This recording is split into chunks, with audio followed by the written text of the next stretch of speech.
Okay, so we've got to deal with the bandits. We've got all of those. I want to take a look at this. Constant attack. I was hoping here. Let's see if he says his spiel again. To know, Exile? Bandit Scourge. Those bandits you've encountered. Okay, I just want to figure out where Oak is specifically. The of Oriath. And with any foul broth, the nastiest chunks bubble to the surface. The lords of larceny. Yeah. Creighton, and okay. Amira, Oak in the north. Okay, how do I go to the north? Is it you? It's you.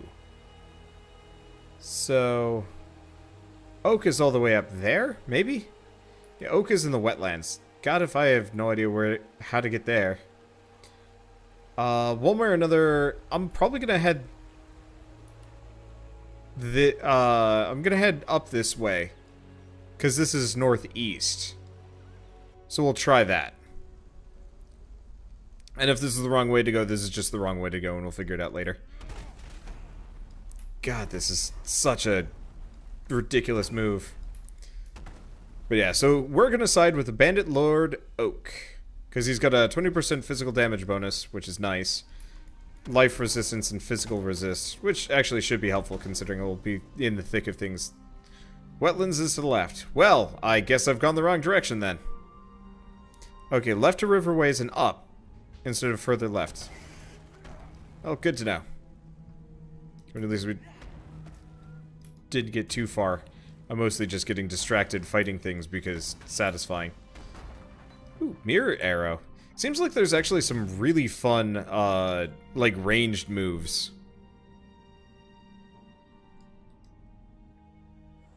Like, is there a way to actually, like, de-league a character when you're done with them?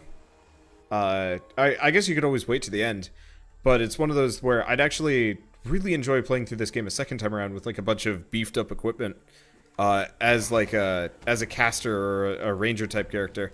Because I like melee a lot, for solo play, but if I have, like, the chance to play with people, or if I'm given, like, a bunch of skill gems rather early on, that would probably make, like, a huge difference in the grand scheme of things. I'm gonna make some friends. I'm gonna make a lot of friends. This freaking skill is ridiculous. It is, like, it is the... I want to say it's kind of the perfect skill for me, for a melee character. It's just like, oh, you just are Earthshaker. I haven't played Dota in ages, so I don't even know if Earthshaker works that way anymore, but, like, you are just Earthshaker. And it is so good.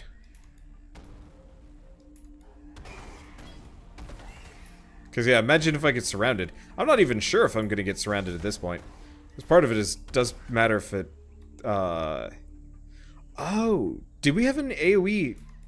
I think there's actually a support gem that specifically increases the size of my AoEs. I'll have to take a look at that when I get the chance. But yeah, play Summoner. Who needs friends when you have a horde of minions? That is actually true. Like, honestly, the next, character that I would play, if I were to play, this game through again, which, I mean, I'm always, like, kind of on the wall about, because multiple playthroughs of any game is kind of hard. It'd be nice if you got, like, a huge EXP boost or something.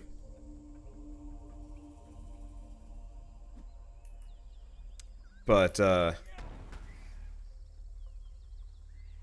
like, I don't know, it would just be super enjoyable to have, like, a minion master. Honestly, I've actually always wanted to get a group of people together, for a playthrough of one of these games where we specifically only play minion masters. Like, how boss would it be if you had, like, 4 Diablo 2, like, necromancers in the same party together, just spitting skeletons, effectively. And golems and a couple other things. Is it possible to get the ability to shoot it in different directions? Dude, I would love that. Currently, I just want to see if I can make the area of effect larger. Because that would do a lot of the trick.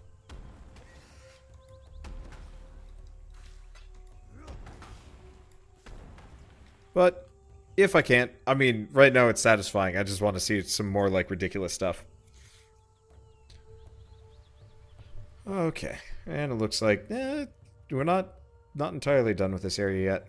I'm really glad that they improved the maps. They look a lot better now. They still look kind of ugly, but they look better than they used to. And this is a whole dead end. Supposedly he's on the north side of this place, but can't really say the maps are going to be consistent on this one. Diablo 3 Necromancer's boss. I've heard that. I just know nothing about it because, like I said last night, it's just hard to it's hard to want to play through a game that you've already played through, if that makes sense. Because like I've played through Diablo once before, and I've played through all of the Diablo games, and unless like a friend specifically pinged me and was like, by the way, we should actually do a series on this, and I'm actually committed to playing through it.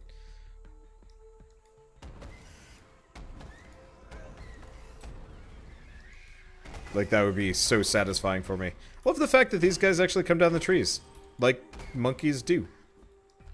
Uh-oh. My gems can't level up. I assume my dexterity is too low.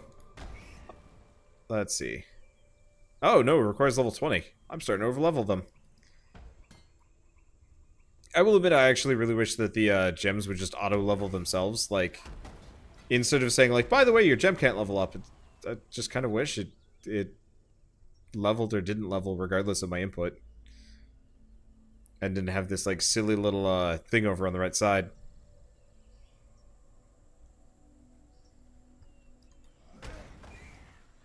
But yeah, I don't know. If like, Bird or Keith or whatever said, like, I really want to play through Diablo next, after our current co-op series, I would oblige. But I think from, like, a solo perspective, I'd rather play something that's fresh and interesting. Because, like, I mean, admittedly, the general experience is largely the same for me, between this game and any of the other Diablo games, but because there's so many new, like, weird mechanics to learn and get used to, I'm totally down.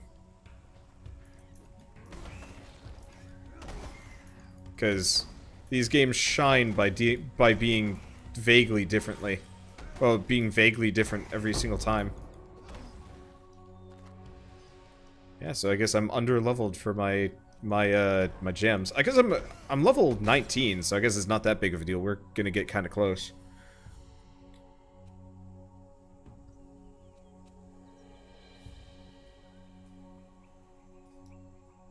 Oh, I can't kill the foxes. I just saw the fox and I was like, can I murder it? I mean, I might still be able to murder it. Nope. Fox is immune to destruction. Well, that's probably for the best. Auto level is painful if you want it to stay level 1. And shift right click will get rid of the notification. Thing is though, like, I don't want anything to be level 1. I'm not even sure why you'd want something to be level 1. I guess unless you wanted to trade it off to somebody. Is that how it even works? I have no idea.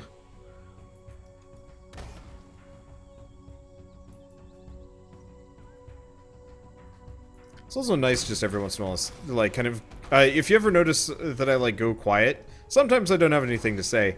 Other times it's actually because I'm listening to the music. The music for this game is, like, rather good.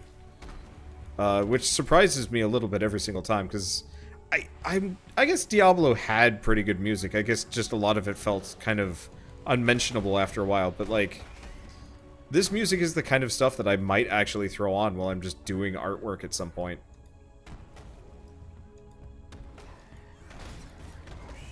I'm trying to leave the Fang Silverbacks alive, because they're the ones that summon the monkeys from the tree. Mana cost grows with support gems. Oh, I see. So, yeah, I guess you can overlevel things, and so by keeping it low level. I see. Yeah, that actually makes perfect sense to me. Unfortunately, a lot of the, like, weird meta strategies are not something that's specifically ever going to make any sense to me.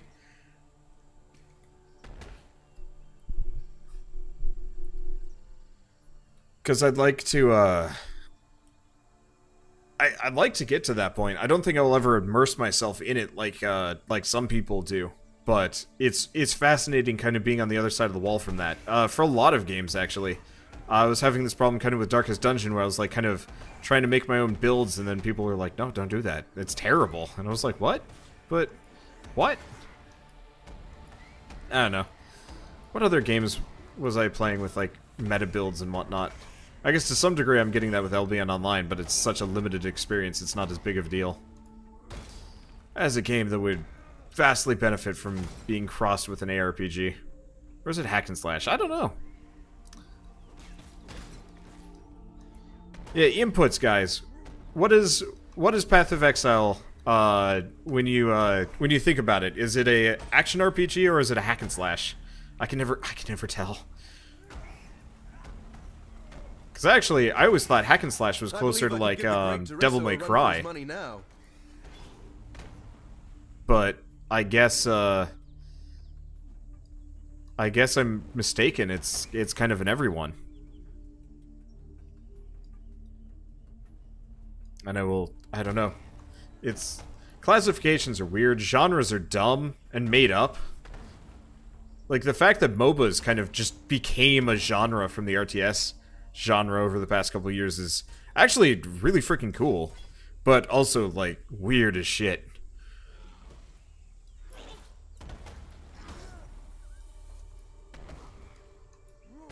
But yeah, I don't know. I always thought hack and slash was much more was a much more active type game, which is weird because I guess with the name action, I don't know. It'd be nice if we had the proper words to describe every genre. And it'd be cool if we could get stuff like MOBA, even though MOBA is actually an acronym. But I guess so is RTS, so... And 4X. Well, 4X is sort of... I guess 4X isn't exactly an acronym, it's a weird curtailing... I don't know, stupid. Hack and ARPG. Yeah, sure, why not? I mean, ultimately, it's all made up and none of it matters, but... It just becomes kind of hard for me to, like, describe. I get so much shit for from people being like, it's not a Souls-like, it's not a roguelike, and I'm like what do I call it then? Because there's, like, this weird emergent genre following, like, certain breakout hits. Like, for the longest time, I would actually say the kind of weird predecessor to the Dark Souls games were the Diablo games. They had a very similar, like, feel to them, even though, obviously, they're wildly different game types. But, effectively, Diablo popped up and spawned a whole genre that is so, like, weirdly niche that only a couple of companies actually attempt to, you know, only a couple of companies on a given decade will actually try and, like, match what Blizzard did. And most of them did pretty poorly, honestly. It wasn't until Torchlight that somebody really struck gold. I guess some of the, what was it, Dungeon Siege games? I think one or two of them were good. But, so, like, with MOBA, we almost immediately got, like, a good acronym for it. Hi, Targa Beast Poacher. I assume you are another... Yep. Not as cool as the other one, though. Which is unfortunate. But, you know, with MOBAs, we got a really easy title that we could immediately work with and, like, describe it. I guess there is actually a good... you got a good point with Titan Quest. Titan Quest was pretty good. Grim Dawn was good, but it came after... Grim Dawn came after Torchlight. I don't know. Titan Quest was interesting. I don't know if I liked it. I liked the idea of it. I liked a lot of the mechanics, but I think ultimately the actual execution just made me a little bit cranky. It was very time-consuming, and the world wasn't very interesting to me. But maybe it's just because I never, like, gave it the time it deserved to, like, cook. Whereas I feel like Torchlight, when Torchlight came out, that was a much more honest... Maybe, it was a more... It was not the, kind of mediocre bastard son spawned by THQ and the people that make Grim Dawn, whose name I can't remember off the top of my head. And so, like, it was a decent game, but I don't know if it quite captured the same, like, feel. It did? I don't know. There was also King Shift, which is unheard of. Yeah. Well, if it's unheard of, then chances are it never made it. Titan Quest was a step over Diablo, but it was super long. Yeah. Yeah. I don't know. Grim Dawn was absolutely the game they should have made instead of Titan Quest. But honestly, I'm glad that it had some time to cook, and I'm also really glad that the people that made Titan Quest specifically, they separated out from THQ before they made Grim Dawn, because I think it's a fairly indie project at this point. I could be wrong about that. I don't know if they have a publisher, but I always hate when an indie project makes something like amazing and all of the like actual recognition goes to the AAA like publisher or something like that. Specifically, what's a good example of like an indie game that got totally lampshaded? Oh, I guess not exactly in the same boat, but the Rayman Legends games. Like, yeah, that's an Ubisoft product, but like, hot damn, was that a fairly small team that worked on it. Ori and the Blind Forest actually is a... Oh, Ori and the Blind Forest I think is a perfect example of this, where it's a game that most people probably don't know who the publishers are, or who the actual developers are, because the publisher not took all the credit, but, you know, the publisher is the face of the organization, is the face of the game. And it always sucks a little bit because, like, I don't know, I always feel like the dev studios get, like, the shortest end of the stick. I watched a movie review for, the Emoji Movie, earlier today. And, they said something that I guess I always agree with. I guess part of it is because I was a cog in one of those wheels a long time ago. But so... Like, it's the biggest shame about these like, kind of terrible, shitty cash grab movies is they actually look nice and they're, like, from a purely technical level, they're actually well made. And so you have this, like, group of animators and 3D modelers and whatnot that are tied to a project that they can never truly be proud of because of, you know, just how vapid the content was. Let's see, Ori's been developed by a pretty good arcade game developer. Well, yeah, if I remember, the lead level designer was the guy that made Jazz Jackrabbit 2. Bird will not let me forget that one ever. But so guy definitely has his like credentials in order. Oh, there's Oak. Okay, cool. But so, like, it's a great pedigree, but unfortunately the studio is just kind of lampshaded by the existence of Microsoft as its backer. That's one of the reasons why I always like Sony with its like indie projects, because half the time it doesn't even touch them. Like, it's just like, oh, you're making a cool game, awesome, keep doing that, and that's it. EA makes everything work. Do you remember the Burnout series? I don't. But I will agree. I don't like what EA has done to the industry. EA, Activision, and Ubisoft, I feel like, have always been... Wow. He folded fast. Yeah, EA, Activision, and Ubisoft, I feel have always been more on the predatory than helpful. Every once in a while, there's a period of time where there's some absolutely amazing games from each. Like, Battlefield 1 was supposedly fairly decent, though it's got some weird issues that should be addressed. Hello. Well, that's a way into the Vol runes. I'll leave that for a little bit. You know, Mirror's Edge 1 was great. I don't know if Crysis was an EA game originally, but it at least kind of helped those keep going. Trying to think of other good EA games. Unfortunately, I'm coming up blank because I hate what they did to Andromeda so much.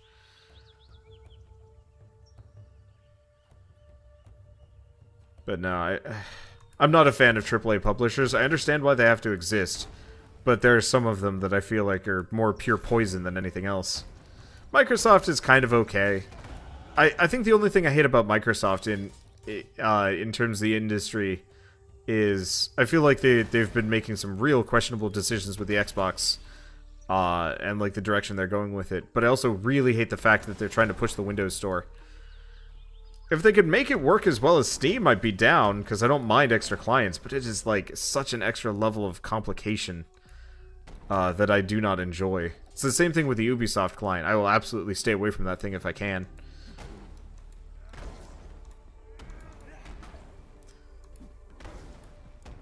Let's see. You know what made gaming worse? DLC policy and free-to-play. Love old games, MMOs with subscriptions. I'm of multiple minds on that one. Because, like, this game is a perfect example of free-to-play done so perfectly that it's flawless. Whereas, like, I've been playing a lot of Fortnite lately, which is really...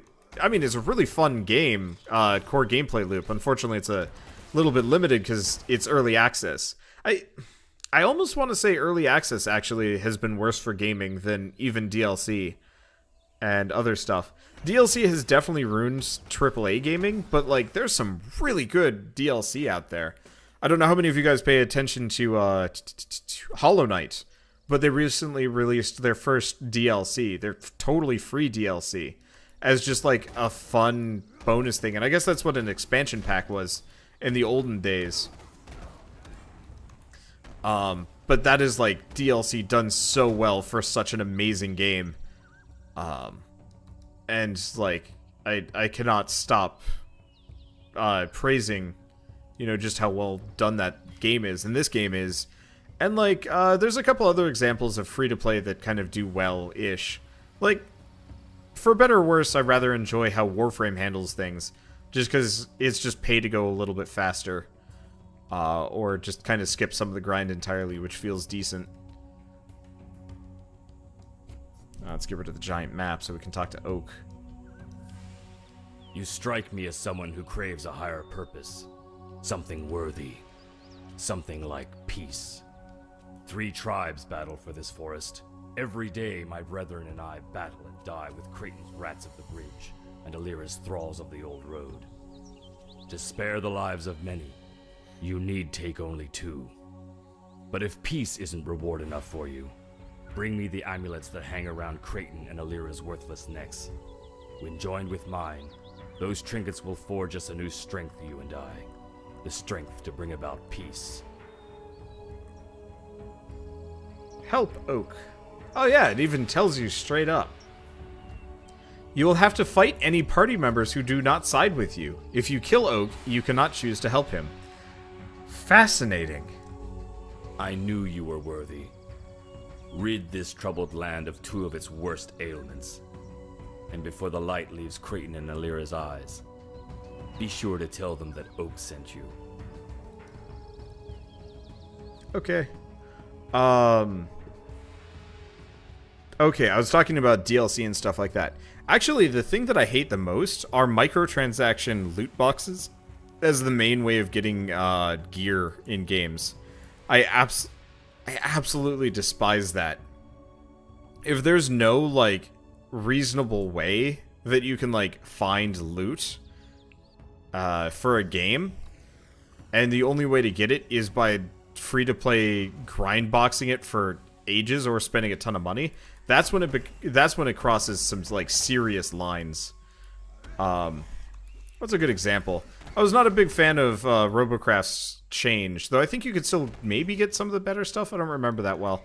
By, like, sort of paying in-game currency for it. But I guess more recently, actually, this is like news as of today, but apparently for Shadow of War, the sequel to Shadow of Mordor, if you guys haven't heard, they're actually having randomized loot boxes that you find in game.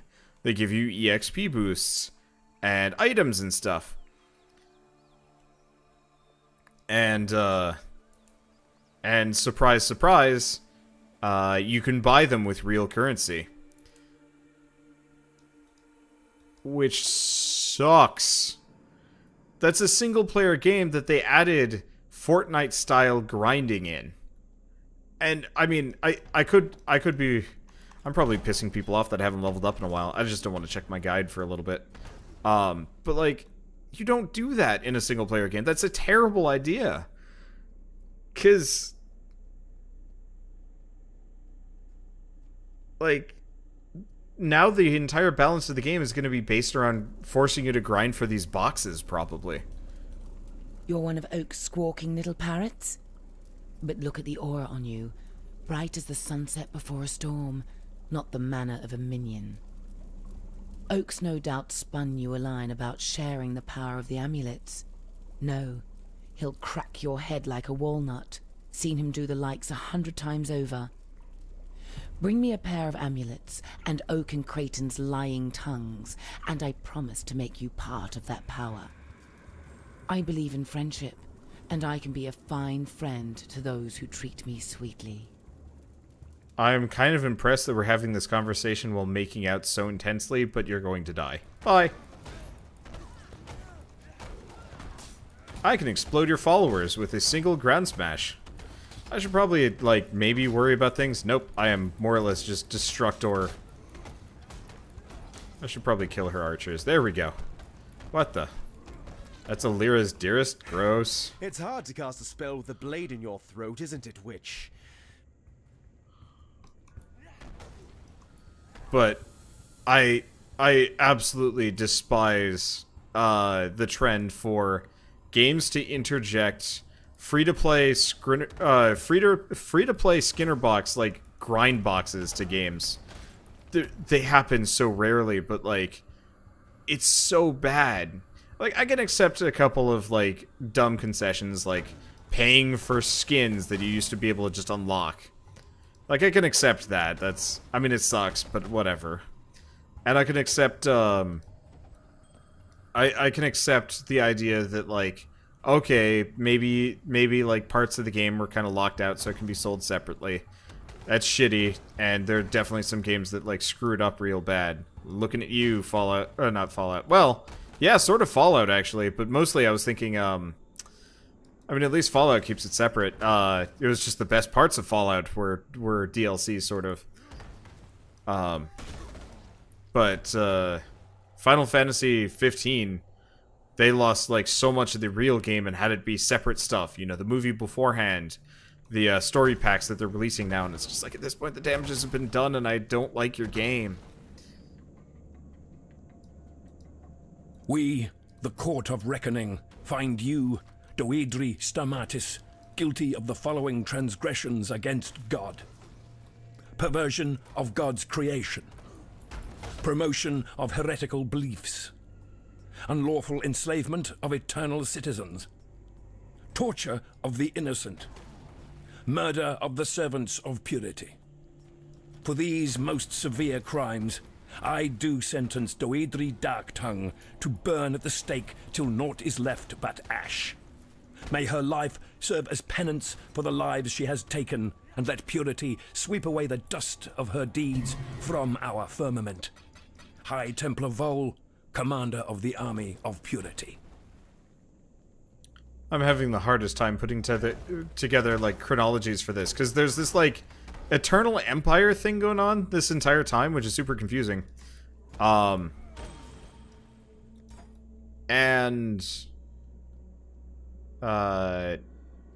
they, like, have been executing people, which is interesting, but I don't know who these guys are.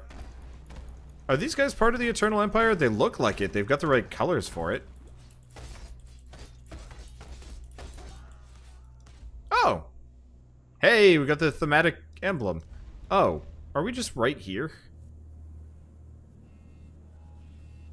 Yeah, we are just right here. So this is how we get to Prisoner's Gate. Well, that's interesting. Well, it makes no sense. Don't worry. I kind of worry a little bit. This actually seems like kind of an interesting world that I'd like to know more about. So it looks like the Empire is more recent, but the tribal thing is kind of separate. Arteri, my beautiful captain. I wish it were not you, but I cannot bring myself to trust any other with this most vital of tasks. This is the only pass between the inner and outer empire. No further exiles are to enter the inner empire. We have material enough for our work.